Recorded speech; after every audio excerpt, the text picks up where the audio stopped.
In this video I'm going to show you how to stop sharing your Instagram stories to your Facebook stories.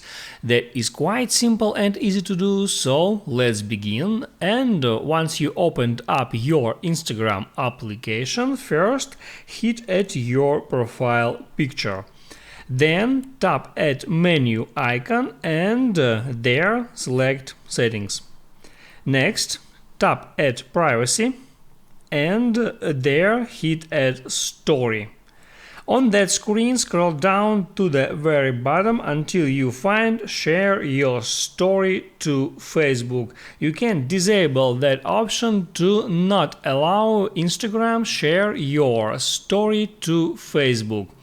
And also you can disable that option for one single story if you want. So I'll go back to my profile and let's create a story. I'll select that picture, hit at next, and now there I can hit at your story on the top, and it says share to Facebook. Your story will also be shared to your Facebook story.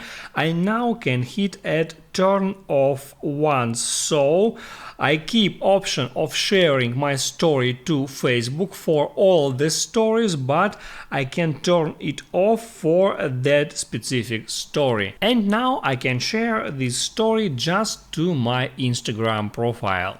That's how it works. If this video helped you out, don't forget to like and subscribe.